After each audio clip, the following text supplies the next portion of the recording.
Allo Hamaï, bonjour à toutes et à tous, je suis très content de vous retrouver aujourd'hui pour une nouvelle vidéo de présentation de répliques d'Airsoft.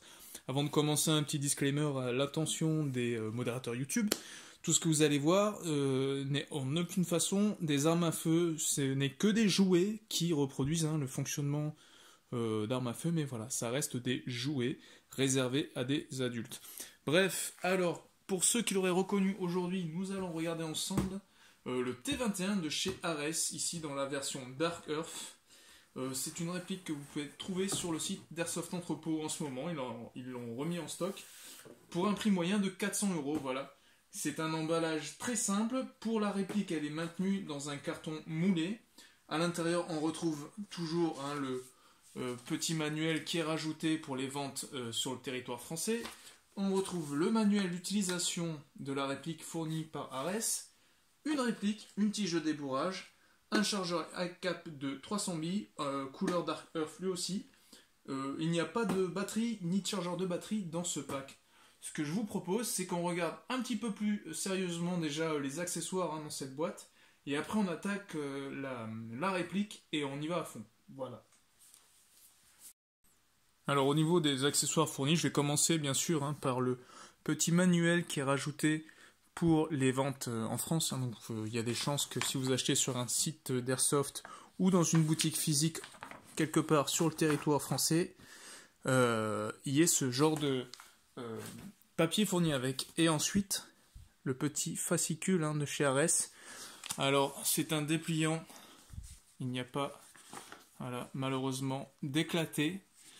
Il est juste fourni avec le manuel pour pouvoir mettre la batterie, installer le chargeur, le réglage du hop-up et le mode de tir. Comme vous pouvez le voir, c'est très simple. Et encore une fois, pas de vue éclatée de la réplique. C'est fort dommage. Pour ce qui est du chargeur fourni avec, c'est un modèle iCap de 300 billes de couleur Dark Earth, donc la même couleur que la réplique. Le modèle est très bien fini, il est très bien modernisé avec sur chaque flanc des grippes moulées dans la masse. Au dos, on retrouve à travers de ces petites fenêtres des fausses munitions apparentes pour ajouter un petit peu plus de réalisme. On retrouve aussi au niveau du haut du chargeur les indications relatives au calibre mais de l'arme. Et ici, on reste quand même sur du 6 mm, donc il n'y a pas à s'en faire. Sur le haut du chargeur, vous avez la petite trappe pour insérer les billes. On retrouve bien sûr le puits pour libérer les billes. Et au dos, la molette pour remonter les billes jusqu'au puits. Petit truc sympa, voilà, vous avez ici en fait un petit extracteur pour le chargeur qui est monté sur un petit axe. C'est très sympa pour pouvoir retirer les chargeurs des poches. Voilà, je trouve que c'est le plus joli iCap qui a été fait. Personnellement, c'est pas le genre de chargeur que je garde très longtemps, mais celui-là, pour le coup, oui, il est bien foutu. Allez, on passe au suivant. Enfin, dernier accessoire fourni avec la réplique, une tige de débourrage. Voilà, donc c'est simplement une tige de débourrage de couleur noire d'une longueur de 60 cm. C'est largement suffisant pour l'entretien de ce canon. Il n'y a pas grand chose de spécial à dire dessus, c'est vraiment standard. On passe bien sûr le petit chiffon ou le petit morceau de sopalin dans ce trou là et on nettoie le canon avec, bref. Et enfin la pièce maîtresse de cette vidéo, une réplique du CETAR 21, ici dénommée T21, produite par Ares. Dans les grandes lignes, cette réplique est un bullpup de 69 cm de long pour un canon interne de 40 cm. La réplique pèse 3330 grammes et elle possède un immense rail Picatinny sur le dessus qui occupe à peu près les 2/3 de la longueur de la réplique. Ce rail Picatinny mesure 41 cm. Il intègre 2 organes de visée type flip-up qui sont actuellement rabattus. Quant à la puissance de cette réplique, les tests ont été effectués par Ares avant l'expédition sur le territoire français. Les tests ont été effectués le 9 juin et elle annonce une puissance à la 0,20 g de 1 joule 1 ou 105 mètres secondes. Après vérification, on est bien sur 345 fps de mon côté. Donc c'est très bien fait pour le coup, le contrôle qualité. Ils indiquent le numéro de série de la réplique, les puissances annoncées, la date à laquelle le test a été effectué et la température au moment des faits. Pour ce qui est de l'interne, Ares propose ici une réplique avec une gearbox spécifique T21. Je ne connais pas la compatibilité des pièces de cette gearbox avec des standards AEG.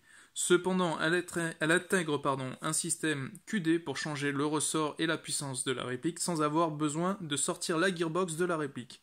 Elle intègre également un moteur axe court type high torque. C'est les mêmes moteurs qui équipent les répliques de AK. Pour ce qui est du canon, il mesure 40 cm et je n'ai pas de données sur le diamètre interne. Il est cependant bien au format AEG, donc pour ce qui est du joint et du bucking, ça reste des joints type AEG. Le bloc hop-up ressemble à un bloc hop-up de M4, mais là aussi je doute qu'il s'agisse du même modèle. À mon avis, c'est un bloc hop-up spécifique au T21. Et enfin, cette réplique intègre un module EFCS, donc Electronic Fire Control System, pour pouvoir programmer 4 modes de tir différents, à savoir sécurité semi-auto, sécurité semi-burst, sécurité burst auto et sécurité semi-semi. Voilà. Malheureusement, pour pouvoir programmer le FCS, il faut le boîtier qui n'est pas fourni dans cette boîte. Les finitions sont globalement bonnes, mis à part les éternelles traces de moulure et d'assemblage sur les deux demi-coques et quelques imperfections lors de la découpe du talon de crosse. Le reste est globalement très bon. On a sur l'ensemble de la réplique un revêtement type granuleux qui n'est pas trop en relief et qui n'est pas du tout dérangeant au toucher. C'est sûrement ce qui est présent sur l'arme réelle.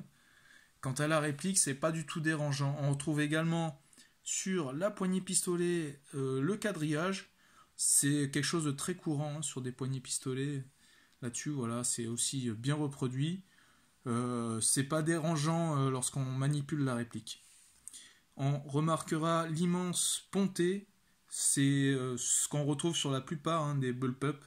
Pour tous ceux qui auront connu le clairon, voilà, c'est pas quelque chose d'inhabituel. Les stérogues aussi. Voilà, une trace de moulure ici aussi. C'est peut-être celle qui va être le plus dérangeante parce qu'ici on peut sentir une arête, mais sinon le reste est vraiment bon. On pourra remarquer un usinage effectué sur ce ponté. Je ne sais pas si c'est pour pouvoir recevoir des accessoires ou pour gagner en poids, aucune idée. Et le garde-main qui a ici un profil un petit peu en relief pour un meilleur grip de la réplique. Alors, on retrouve ici des faux boutons. Sur l'arme, en fait, ça servait à pouvoir, une fois qu'on pressait dessus, sortir le garde-main. Sur cette réplique, ce sont les vis présentes sur le côté. Je sais que certains modèles précédents, on pouvait intégrer un module pour pouvoir intégrer une lampe, mais pas sur celui-ci. Dans l'ensemble, sinon, les finitions sont vraiment bonnes. Quant aux organes de contrôle, ceux-ci sont quasiment tous ambidextres.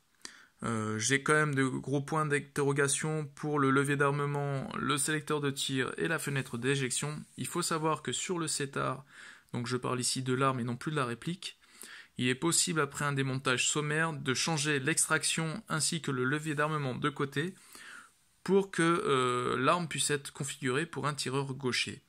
Cela dit, je ne sais pas si Ares a conservé cette option pour cette réplique. Cependant, la réplique possède bien un bolt catch actif et donc lorsque vous actionnez le levier d'armement en arrière, la fausse culasse vient se bloquer en arrière pour vous aider à faire le réglage du hop-up. Sur cette réplique, on retrouve également 4 emplacements pour des sangles QD, donc 2 de chaque côté. Vous en retrouvez un à l'avant au-dessus du ponté, ainsi que un à l'arrière au niveau du talon de la crosse. Ce sont des emplacements pour des sangles de type QD qui ne sont pas fournis dans le pack. En dessous, on retrouve la queue de détente. Celle-ci a pour particularité d'être montée avec un micro-switch directement au niveau du bloc détente. Donc fini la tringlerie, on a une réplique bien plus réactive. On retrouve également le sélecteur de tir au-dessus de la poignée pistolet. Comme je le disais, je ne peux pas vous confirmer que celui-ci est 100% ambidextre. De l'autre côté, il y a simplement un témoin de sélecteur de tir. Cependant, mon hypothèse, c'est qu'en dévissant de ce côté-là, il est tout simplement possible de le changer de côté. Voilà.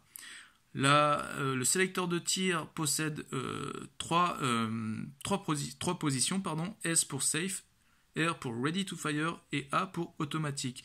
le Ready to Fire et le mode semi, et A, eh bien, le mode full auto. La réplique et le sélecteur de tir est bien cranté, relativement ferme, sans pour autant être impossible à manipuler avec un seul doigt. Là, je fais attention parce qu'elle est posée en équilibre. Voilà. On retrouve au milieu de la réplique un système de verrouillage et de déverrouillage de la réplique lorsque vous voulez la démonter en deux parties. Cependant, n'ayant pas d'éclaté de la réplique et surtout étant encore sous garantie, je ne me suis pas encore attardé sur ce point-là. On retrouve devant le chargeur le bouton d'éjection du chargeur, donc c'est pareil, celui-ci est full ambidextre, il n'y a pas de problème, vous pouvez l'attraper de la main gauche comme de la main droite. On retrouve également derrière le chargeur le bouton de déverrouillage du ball catch. Donc vous avez juste à appuyer dessus pour relâcher la fausse culasse. Du côté gauche, on retrouve du coup une fausse fenêtre d'éjection. Ici, c'est obstrué. On voit d'ailleurs tous les autocollants dégueulasses. Et enfin, le talon de crosse. Sachez que celui-ci est démontable pour accéder au système QD de la gearbox. Sur le côté droit, on peut remarquer que vous avez une goupille pour le verrouillage du talon de crosse. On retrouve les mêmes emplacements de sangle QD que sur le côté gauche, à l'arrière et à l'avant. On peut apercevoir ici que j'ai activé le ball catch en tirant sur le levier d'armement afin de vous montrer le bloc hop-up. Donc on retrouve ici un bloc hop-up, il ressemble fortement au type M4 Pro Win ou Max. Cela dit, je pense qu'il s'agit ici d'un modèle spécifique au T21. La molette de réglage du bloc hop-up n'est pas crantée mais reste ferme afin de ne pas se dérégler en cours de partie. Vous pouvez remarquer qu'il y a une petite flèche qui pointe vers le bas, ça vous donne une idée du sens de réglage pour lever les billes. Donc plus vous montez vers le bas, plus les billes vont monter. Pour ce qui est du déverrouillage, alors vous retrouvez sous le faux déflecteur le bouton de déverrouillage du ball catch. Il suffit juste d'appuyer dessus. Voilà. Rien de plus compliqué. Le levier de désengagement des chargeurs, donc lui il est ambidextre, il n'y a pas de souci. Comme j'en parlais du sélecteur de tir, du côté droit on retrouve un témoin à la place d'un sélecteur de tir. Donc voilà. C'est pour ça que je pense, si vous voulez le rendre ambidextre, vous avez juste à le démonter et changer de place. Mais je n'ai pas de certitude dessus. Voilà pour ce qui est des organes de contrôle. Les seuls marquages officiels présents sur cette réplique se trouvent sur le côté gauche, au niveau de la crosse. On retrouve bien sûr IWI Tavor pour Israeli Weapon Industry, ainsi qu'un numéro de série. Je ne sais pas si ce numéro de série est unique à la réplique ou si c'est le même sur chaque réplique. Regardons quand même les autocollants d'un peu plus près. Bon, pas de nouveauté, c'est la provenance de la réplique, la puissance 1 Joule 4. Bon, cette réplique a été mesurée à 1 Joule 1 et l'avertissement. On retrouve également, voilà, je pense que on le voit suffisamment là, un autocollant pour certifier la garantie que la réplique n'a pas été ouverte.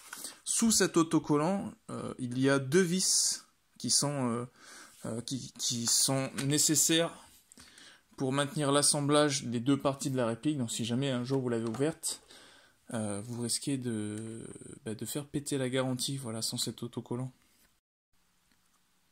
Au bout de canon, on peut retrouver un cache-flamme type M4, faites attention, celui-ci a un filetage en 14 mm positif ou 14 mm CW ou enfin 14 mm pas à droite. Donc faites attention lorsque vous voulez accessoiriser votre réplique. Il faut choisir le bon profil qui va avec. Les organes de visée sont de simples visées mécaniques intégrées dans le rail Picatinny de type flip-up, donc ils sont bien dissimulés dans le profil du rail Picatinny. On retrouve un œilleton basique à l'arrière et de même une hausse toute simple à l'avant. Seule la mire avant est réglable en hauteur. Voilà. Alors ce ne sont pas les organes de visée les plus jolis si on peut dire. Cependant, pour la visée, ils sont vraiment très bien foutus. Lorsque vous épaulez votre réplique, ça tombe vraiment dans l'alignement de votre œil. Donc là-dessus, ce n'est peut-être pas joli ou esthétique, mais c'est pratique. De plus, vu la longueur du rail Picatinny, je le rappelle, il y en a pour 41 cm de rail Picatinny, ça vous laisse largement le choix de monter l'optique que vous préférez dessus. Choisissez peut-être cependant un modèle avec un rehausseur.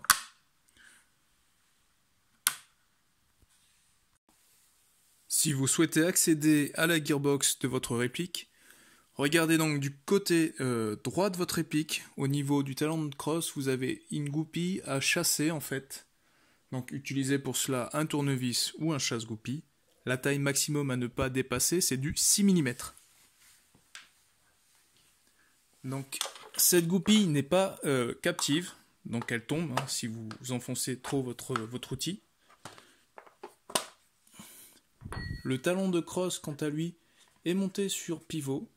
Vous avez ainsi accès à la gearbox et notamment au système QD pour changer le ressort et modifier la puissance de votre réplique. On peut également apercevoir ici le moteur. Donc ici c'est un moteur axe court high torque, donc c'est à peu près les mêmes qui équipent les répliques de AK. On note également la connectique qui relie la gearbox au module EFCS présent dans la poignée pistolet et une clé Allen dans son logement. Cette clé Allen va vous servir en fait à démonter le garde-main pour y loger une batterie. Je vais vous montrer ça juste après. Notez également au-dessus de la fausse culasse, vous avez un emplacement qui correspond en fait à tout cet emplacement. Alors, on a ici un bel espace qui peut être utilisé si vous arrivez à faire un câblage à l'arrière pour y loger des batteries type stick. Donc les batteries qu'on retrouve souvent sur des répliques type AK. Donc comme vous pouvez le voir, ici on a une batterie Lion, donc type bâton, type stick, qui rentre largement. Vous pouvez même refermer, alors à condition que les câbles ne gênent pas trop, mais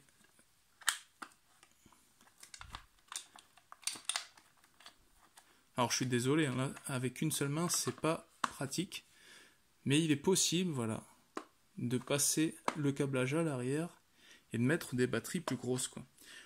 Du moins c'est ce que j'ai pu observer sur des vidéos sur YouTube. Maintenant, je ne vais pas le faire tout de suite afin de conserver la garantie de cette réplique. Pour refermer, rien de plus simple, on referme le talon de crosse sur le côté gauche de la réplique. On réinsère du coup la goupille. Essayez de garder la goupille le plus perpendiculaire à votre réplique et vous enfoncez. Alors là,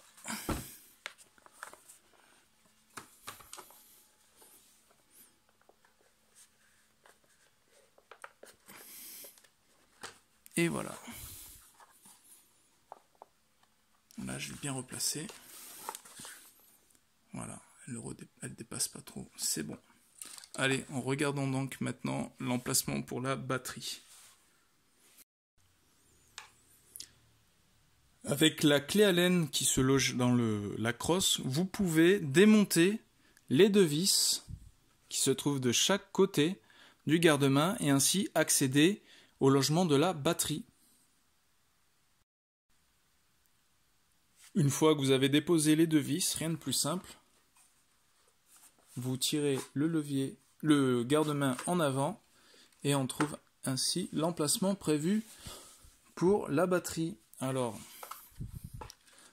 vous avez un volume qui est caché dans une partie du garde-main. Les batteries type submode en lipo sont suffisantes.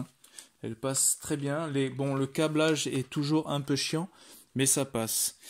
Les batteries type mini pack et pack passent également. Alors celle-là par contre, il faudra vraiment faire attention au câblage, mais c'est possible. Ce que je vous propose, c'est que j'installe une des batteries et qu'on regarde ensemble la réactivité de cette réplique. je vais installer la SOP mode.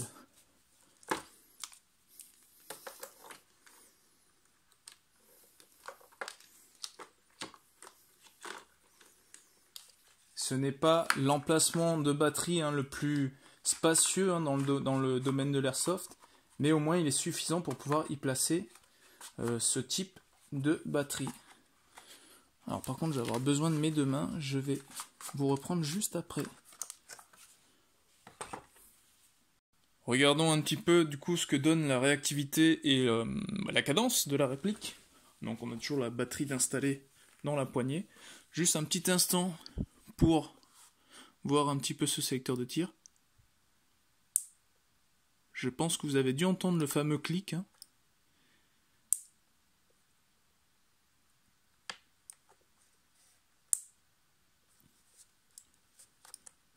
Donc le sélecteur de tir est bien cranté, c'est ferme sans être impossible à manipuler. On entend les clics caractéristiques du système. Donc il y a une bille et un petit ressort pour venir maintenir la position du sélecteur de tir dans le mode choisi. Au niveau de la réactivité, comme vous pouvez voir, la course est assez longue. On vient vraiment presser la queue détente jusqu'à son maximum. Et il n'y a plus rien derrière, quoi. Alors le micro-contacteur est là. Comme je le disais, il n'y a pas par contre possibilité de régler la sensibilité de la queue de détente, ni la course de la queue de détente. Donc ce sera comme ça obligatoirement. Cependant, il n'y a pas de reset. Donc une fois que vous avez pigé le truc, en gros, ça joue vraiment sur les quelques derniers centimètres de la course.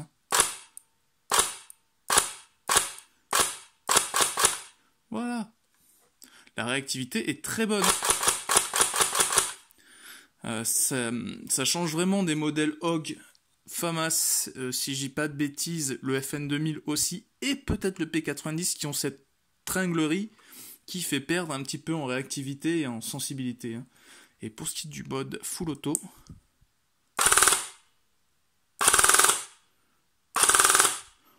bon, j'ai pas pu mesurer la cadence de tir avec mon chronie. Je sais pas pourquoi la fonction n'était pas disponible. Je pense qu'on est quand même sur du plus de 20 bisecondes. C'est largement suffisant, en tout cas pour cette réplique. Ça fonctionne bien. Il y a une légère secousse qui se ressent dans le bras. Je pense que on est loin d'avoir un EBB ne serait-ce que sensible, mais c'est déjà agréable, quoi. La réplique vibre dans la main quand vous l'épaulez, vous devez le ressentir à mon avis au niveau de l'épaule, c'est plutôt agréable. Alors quant à la compatibilité des chargeurs M4, moi j'ai pas beaucoup de chargeurs M4 de marques différentes, mais il y a quand même les deux plus importants, je vais dire, c'est les modèles Syma. Donc c'est des modèles qui se vendent très bien, qui passent sur relativement toutes les plateformes. Donc ça c'est un mid-cap 130 coups, 150 coups, je sais plus trop. Coque en métal. On va voir si ça s'enclenche bien. Ça s'enclenche très bien, il n'y a pas de souci. Alors au niveau du jeu, il y a un léger jeu d'avant en arrière. Rien de bien méchant. Et en jeu latéral, alors attendez, comment je vais vous montrer ça. Il y a un léger jeu latéral. Mais là encore, c'est vraiment acceptable. Il n'y a pas de souci.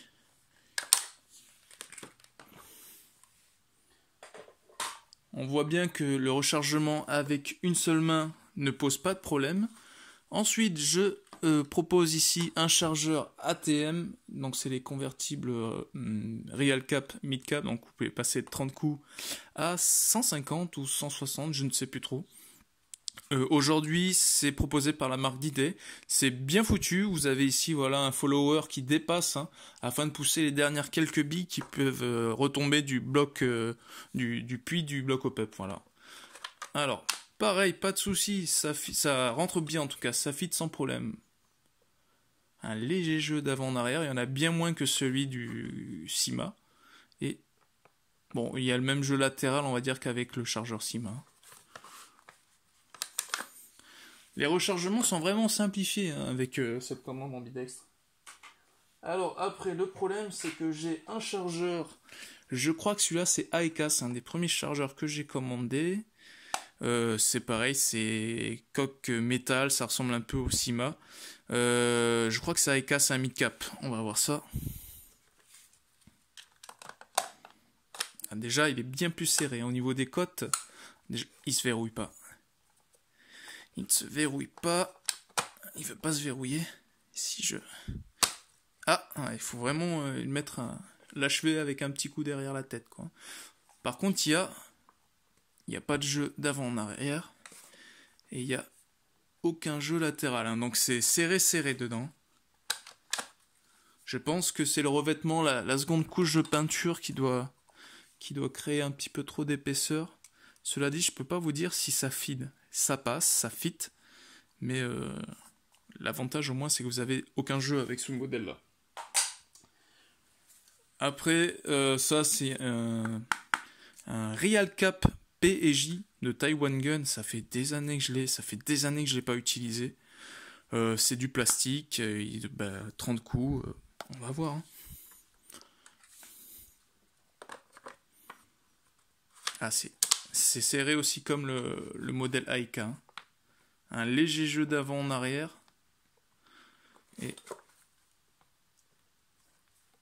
Et par contre, il n'y a aucun jeu latéral. Alors, il s'est verrouillé tout de suite comparé au modèle Aeka. Donc ça devrait passer. Hein. Bon, c'est pas des chargeurs très intéressants pour une pratique sympa de l'airsoft. Pour ceux qui sont à la recherche de Rinat ou de Milsim, c'est bien, c'est des Real Cap pas trop chers, mais ils sont en plastique. Donc souvent, ils ont tendance à fuir les modèles en plastique. Et enfin, alors pour celui-là, j'ai aucun souci de compatibilité, c'est un chargeur Ares. C'est les chargeurs M4A Mag. En fait, c'est un mid-cap. Celui-là, il fait 150 coups. Mais la différence, je vais vous montrer. Voilà, la différence, c'est qu'il est plus long. C'est juste esthétiquement plus long, quoi.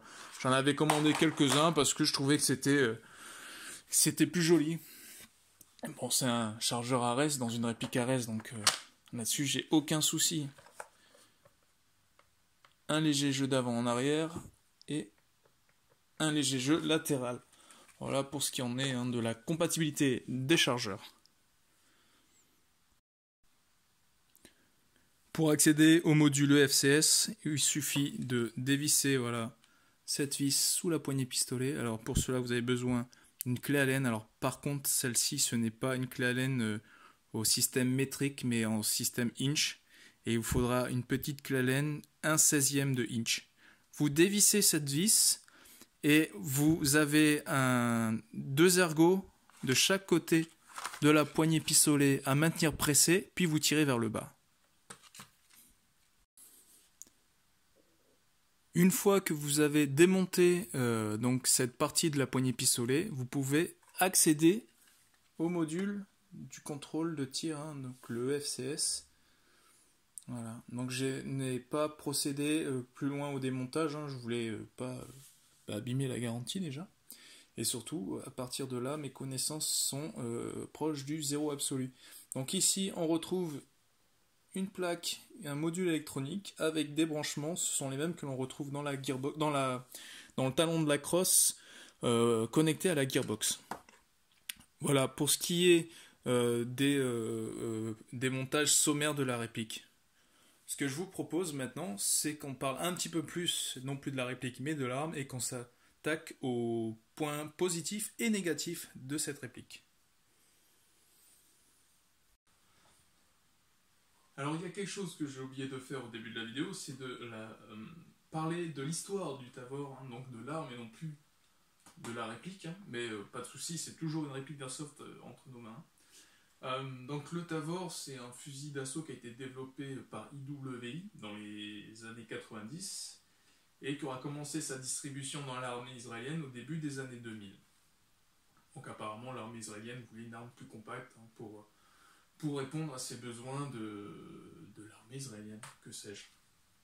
Donc ils sortent ce design du bullpup. Donc bullpup, c'est quand vous avez le chargeur derrière la poignée pistolet. Donc le plus connu en France, ce sera le FAMAS, bien sûr. L'Autriche, le Sterog, maintenant Israël avec le Tavor. C'est juste qu'ils le sortent, on va dire, 30 ans après. Donc ça garde quand même hein, les chargeurs Stanag, hein, simplement parce que ils ont encore un stock hein, de M4 et de M16 américains qu'ils ont eu grâce à un partenariat et à des prix très bas hein, pour une entraide sur l'effort de guerre. Donc ils développent le Tavor. Le Tavor est là en standard, hein, donc elle a un canon plus long, elle a un rail Picatinny différent, c'est-à-dire qu'il est plus petit, donc il n'y a pas ce segment-là. Mais grosso modo, oui, ça ressemble à ça. Par la suite arrive le CETAR. Donc voilà, on a une réplique du CETAR entre les mains, pour compact d'abord, donc juste plus petit. Hein. Ce modèle-là apparemment existe, hein, avec une couverture du rail Picatinny sur l'ensemble de la réplique, ou du fusil du coup. Est arrivé après le MTAR, le micro Tavor, encore plus compact, avec un garde-main différent ce coup-ci, plus petit, et possibilité grâce à un rail Picatinny de venir fixer une poignée, un grip à l'avant, et sans le ponter. Et je crois que actuellement, maintenant, il s'appelle le X95. Je ne sais pas si ça concerne que le marché civil, ou si dans l'armée aussi, le MTAR se fait appeler le X95. Je n'en ai aucune idée. Et dernièrement, j'ai vu qu'ils avaient sorti une version donc, du MTAR, du X95, pardon, en 9 mm Parabellum, donc pour pouvoir utiliser des munitions d'armes de poing. Pour la compatibilité des chargeurs, je ne sais pas lequel est utilisé dedans. Voilà à peu près tout ce que je sais. J'espère que ça a été bref, mais je ne m'intéresse pas vraiment après au contexte historique du développement du Tavor. Je vais juste parler brièvement de l'arme. Alors, après avoir parlé brièvement de son histoire, moi ce que je vous propose c'est que dans l'ensemble on regarde quelles sont les qualités, quels sont les défauts, les avantages, les inconvénients que nous propose ce Tavor. Hein. Qu'est-ce que Ares a fait de bien, qu'est-ce qu'il aurait pu changer. Je vais commencer par les points négatifs, comme ça on s'enlève un petit peu le pain in the ass. Hein. Ce sera fait vite fait. Alors premier point négatif, et c'est le plus gros point négatif de cette réplique, son prix. 400 €. Voilà, ça fait toujours mal, 400 €. On est quand même après sur une réplique avec des finitions, des caractéristiques, des spécifications qui font que oui, il ne vous l'aurait pas proposé à 279 € comme le modèle standard hein, du T21. Ça c'est vrai, je peux le comprendre. Mais exemple, récemment OPS Store, qui est un très bon magasin, a réceptionné et propose à la vente des Keltec RDB, donc ce sont des bullpups qui ressemblent fortement aussi à celui-là, hein, avec les mêmes spécificités, gearbox renforcée, EFCS, contrôle ambidextre, sans organe de visée par contre, mais produit par Ares, donc c'est la même marque qui produit ces deux BD, et le Keltec par exemple sera proposé à 380 € avec 2 chargeurs mid-cap, voilà, un court, un long. Donc après, il est possible hein, que Airsoft Entrepôt, par exemple, pour ce modèle-là, et OPS pour le Keltec, ne propose pas les mêmes packaging, ne propose pas les mêmes prix parce qu'ils n'ont pas les mêmes marges. Je ne suis pas du tout là pour critiquer ça. Moi, je suis toujours très content des services qu'offre Airsoft Entrepôt comme OPS, pour citer plein d'autres, hein, Powergun, Airsoft Opération, Phoenix Airsoft. Moi, je suis toujours très content de produits qu'ils me fournissent. J'estime juste que pour le coup, Ares là, ça manque de contenu dans la boîte, voilà, pour 400 €. Il y a 20 € de différence avec le Keltec, mais honnêtement, il aurait proposé à 380, ça aurait été un petit peu plus logique. Mais voilà, c'est son premier inconvénient, 400 €. Voilà. Second inconvénient, il n'y a pas d'éclaté, il n'y a pas de vue d'éclaté de cette réplique dans la boîte. Donc ça veut dire que si vous souhaitez ne serait-ce que modifier le joint au pup, changer le joint au pup, pardon, ou le canon interne, vous ne savez pas comment procéder au démontage. Vous ne savez pas du coup quels seront les problèmes que vous allez avoir. J'ai consulté YouTube, alors pas consulté, j'ai regardé sur YouTube pour voir à peu près comment ça se passe. Alors j'ai pas trouvé le démontage sur le CETAR, j'ai trouvé le démontage du TAR tout court. Et il y a quelques différences déjà juste à cause du rail Picatinny au niveau du démontage. Par contre, ce que j'ai pu voir, c'est que si vous voulez juste changer le joint au pup de votre réplique, il va falloir quasiment la démonter, sortir la gearbox, car le bloc au pup est plus ou moins captif de la gearbox. Donc ça c'est pareil, ça va être très chiant. Et comme il n'y a pas d'éclaté, ça vous donne pas une idée du taf que vous allez devoir faire dessus.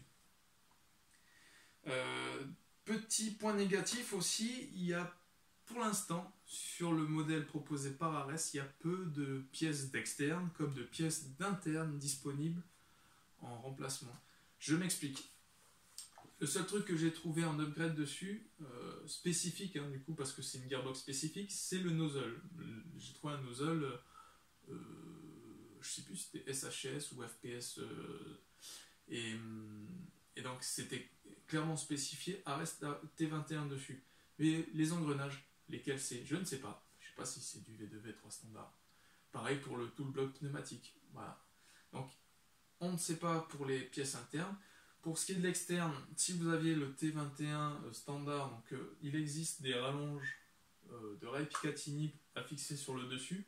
À savoir que les modèles standards de T21 comme les modèles standards de C21 ont généralement une toute petite section de rails Picatinny au-dessus de la poignée pistolet et un tout petit segment sur le front sight, mais c'est tout. Donc je sais qu'il existe des rails Picatinny qui viennent en gros couvrir l'ensemble de la réplique.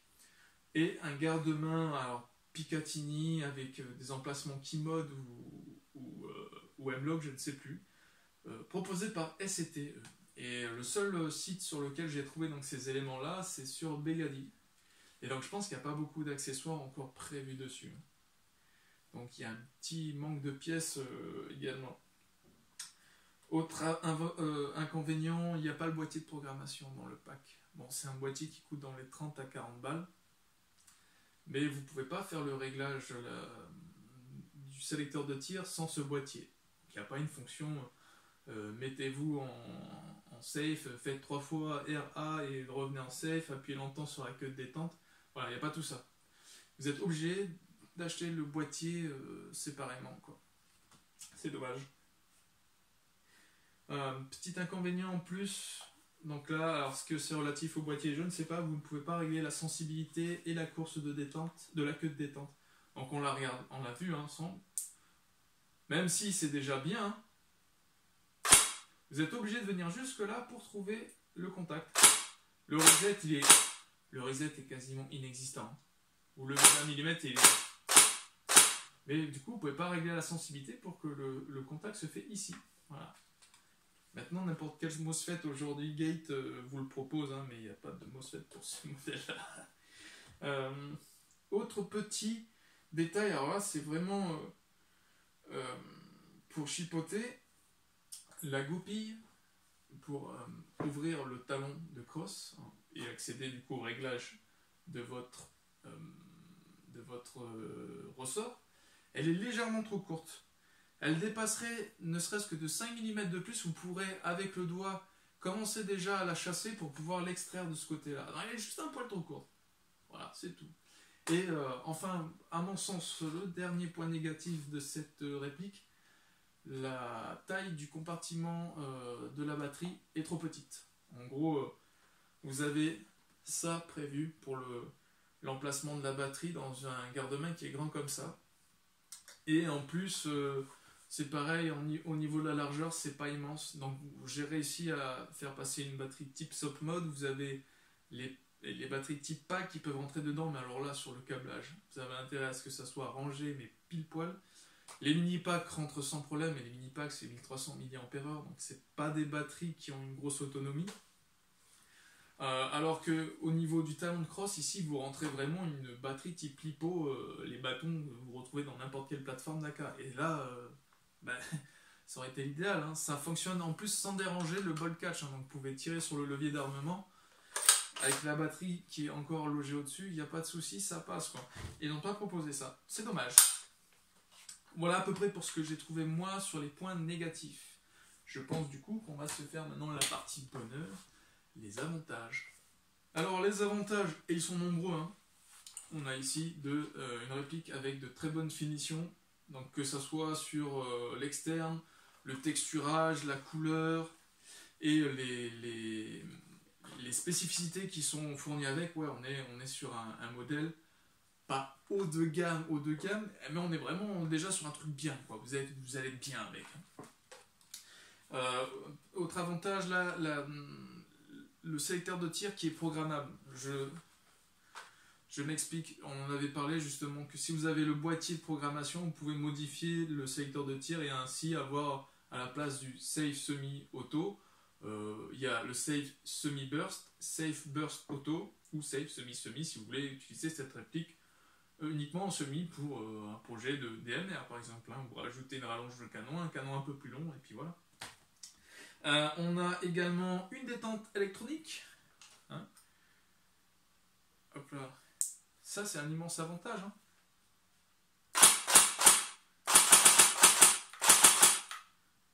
Donc, j'avoue que oui, vous pouvez pas régler la course de détente, mais une fois que vous avez pigé qu'il n'y a pas de reset dessus, ouais, voilà. Hein. Donc, qui dit micro switch dit plus de tringlerie. Pour tous ceux qui possèdent le fameux HOG, que ce soit Jingong ou autre, ouais, enfin, là-dessus, il n'y a pas photo. Hein. Ça fonctionne bien mieux, on garde le semi, on a de l'auto quand on le demande, c'est top. On a du coup de très bonnes performances, j'aurais dû le dire dès le début, hein, mais c'est une réplique qui qui en sortie de boîte développe 345 FPS, donc ben voilà, en gros la plupart des associations avec lesquelles vous jouez demandent que les répliques longues type AEG soit bridé à 350 ou 360 FPS max. C'est le cas. Là ils sont, et c'est en sortie de boîte, plus besoin d'aller se faire chier à changer le ressort. Et si vous voulez le faire, de toute façon, système QD, moteur high torque fourni avec, axe court. Autre gros avantage, c'est qu'au moins sur le moteur, vous avez le choix des pièces. Et si vous voulez changer et modifier le ressort, ça se fait sans sortir la gearbox. Et on l'a vu dans la vidéo, c'est relativement simple. Ça demande un tournevis pour chasser la goupille et un autre plus large pour pouvoir dévisser le spring guide et changer le ressort. Autre point positif, l'ergonomie de la réplique. Alors l'ergonomie, c'est un avantage surtout parce que c'est une plateforme type bullpup, hein, je m'explique. On a ici une réplique bien plus compacte, donc j'ai une réplique qui mesure 69 cm de long, mais avec un canon de 40 cm. Regardez sur la plupart des répliques de type M4 que vous allez trouver sur le commerce, la réplique propose un canon de 380 mm, je crois, pour une longueur qui est déjà proche des 90 cm de mémoire. Ça, en plus, avec la crosse rabattue au maximum. Donc voilà, on est là sur une réplique compacte, facile à utiliser. Vous pouvez très bien tirer d'une seule main. Il n'y a pas de souci avec. Voilà. On est en plus sur des contrôles ambidex qui vont pouvoir pallier le manque de réplique prévu pour des joueurs gauchers. Alors là, j'ai des réserves par contre sur ça. Hein. Donc, moi, mon opinion, c'est que le sélecteur de tir peut être changé de place. Vous le dévissez et vous venez l'intervertir avec le témoin du sélecteur de tir. Ça, je pense qu'il n'y a pas de souci. Cependant, pour le levier d'armement, comme je disais, j'ai un doute. Hein. Je ne pense pas que sur la réplique, je puisse passer le levier de ce côté-là et intervertir les fenêtres d'éjection. Même si apparemment ça a l'air d'être démontable. Hein. Mais j'ai pas envie d'essayer ça maintenant. Voilà. On a du coup le bolt catch qui est actif. Ça aussi, c'est top pour plus de réalisme. Hein. N'y allez pas, hein, parce que si vous allez trop fort, le bolt catch n'a pas le temps d'attraper la plaquette. Hein. Du coup, par ergonomie et par côté ambidex, vous avez, voilà, hop là, vous pouvez continuer à maintenir, enfin, la manipulation se fait rapidement. Hein. Apparemment, c'est ce qui était reproché à beaucoup de plateformes bullpup, c'est que c'était compliqué à manipuler. Alors là, bien sûr, je parle des armes, hein, et je peux comprendre que ça soit beaucoup plus compliqué hein, que ça. Mais honnêtement, je pense que si je devais avoir un chargement rapide à faire, ça a l'air d'être plus rapide de le faire dessus que sur une classique M4, M16, AK. Alors moi avec la AK, j'ai toujours un petit peu plus de mal hein, avec le Rock and Lock. J'adore, hein, mais je galère. Hein. Autre point positif, 40 cm de rail Picatinny. Voilà. Les sides, affreux, affreux. Ils sont affreux, je sais. Mais, quand je vous disais que c'était super bien pensé, c'est simple. Et là, vous les avez naturellement en face des yeux. Donc, vous n'avez pas besoin de... et j'ai mis du coup ces lunettes exprès pour vous montrer que avec... Bon là c'est un profil slim donc ça passe, mais même avec des masques de protection type Bollé X1000 ou X800, je sais plus, ou les Sky Airsoft, les Sky Gear, ça passe très bien, hein. Il n'y a pas de souci. Et bon ben, une fois que vous les avez rabattus, ils sont cachés dans le rail Picatinny, vous rajoutez l'optique que vous voulez, hein. Ça c'est un bon point aussi. Je pense que j'ai à peu près fait le tour, hein, j'essaye de lire mes notes en même temps, des avantages. On va du coup se faire une synthèse, hein, de tout ça et se faire une petite conclusion sympa. Alors pour conclure, Ares propose ici une réplique avec de très bonnes finitions, une réplique de qualité, bonne finition, bonne performance. Je suis conquis, c'est la première fois que j'achète une réplique Ares, hein. J'avais essayé déjà quelques accessoires, hein, que ce soit le chargeur qu'on a pu voir dans la vidéo, ou leurs moteurs, ils ont fait une gamme de moteurs, les Slim, qui en fait proposent d'avoir des poignées pistolets beaucoup plus fines, hein. Donc je l'ai testé sur une réplique type AK et une réplique type M4, et effectivement ça fonctionne très bien. Les performances sont légèrement augmentées parce que j'avais déjà fait un bon montage dessus, mais ça fonctionnait bien. Donc en gros en pièce d'upgrade, c'était génial. La réplique, là, à mon avis, il y a un énorme potentiel avec. J'ai regardé également leur catalogue produit.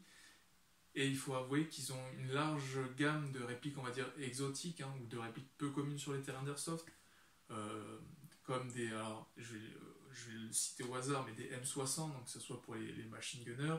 M60, c'est pas courant que vous retrouvez ça, hein. La plupart du temps, vous allez retrouver des 2,49 ou des RPK pour les russophiles. Vous allez pouvoir aussi retrouver une grosse gamme, hein, de répliques AR comme les Honey Badger qui fonctionnent super bien, mais aussi les VZ58. J'ai pas encore trouvé de réplique type AK chez eux. Ils ont fait aussi pas mal de G36 avec de bonnes finitions.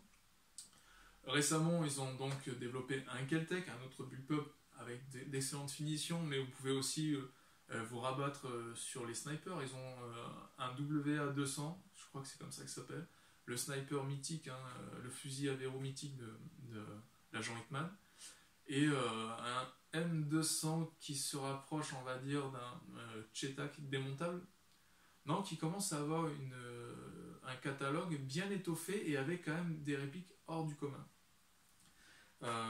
Je dirais que cette réplique est, par exemple, la réplique parfaite pour les débutants et ceux qui veulent partir sur des parties d'airsoft de 2 jours. Après, au-delà, j'ai quelques doutes. Alors, je vais commencer pour les débutants. On a ici la réplique qui, en sortie de boîte, développe 345 fps, soit 1 joule 1.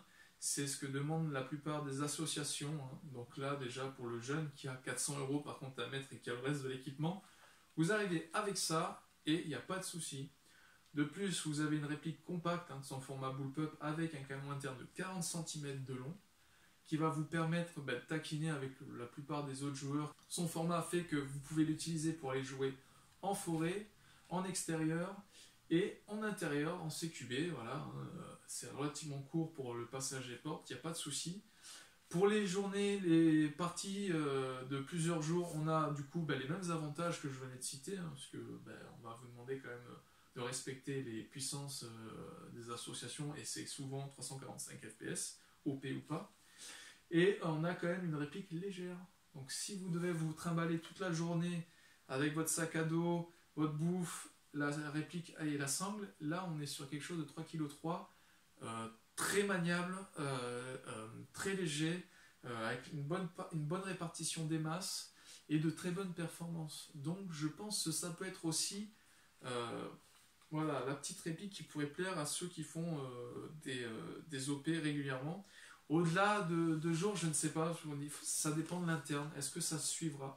Mais dites-vous, est-ce que se casser le dos avec des répliques acier bois type EL, LCT, c'est pas pour cracher dessus? J'adore, j'en ai, hein, et j'adore. Ou prendre ça et sauvegarder un peu ses épaules, ses trapèzes et son dos, est-ce que ce serait pas plus judicieux? c'est une réplique qui conviendra peut-être aux cosplayers, hein, qui sait, il faut avouer que maintenant la famille des Tavor a un petit succès, hein, dans la pop culture, on le retrouve de plus en plus, que ce soit au cinéma comme dans les jeux vidéo. Peut-être que pour quelques cosplayers, ça pourrait être utile, hein, avec le thème science-fiction, voilà. Ou pour ceux qui font du reenact milsim, hein, donc ceux qui jouent et qui aiment jouer en tant que fantassin de l'armée du Tsahal, ça peut peut-être vous correspondre, hein, à moins que vous préfériez jouer bien sûr avec des plateformes AR qui sont plus faciles à trouver et sûrement moins chères aussi, hein, ou des Galil. J'avoue que Galil, quand même, ça a de la gueule. Voilà, donc en gros, beaucoup de potentiel, de très bonnes performances, une très bonne surprise en gros. Voilà, j'espère que la vidéo n'aura pas été trop longue. J'espère que le visionnage coup-ci, j'aurai fait des efforts sur le montage et sur la qualité de la vidéo. Si c'est le cas, ben, n'hésitez pas, hein, à dire que ça vous a plu. Et ben, après, je vous dis, voilà, à la prochaine, hein, pour des prochaines vidéos.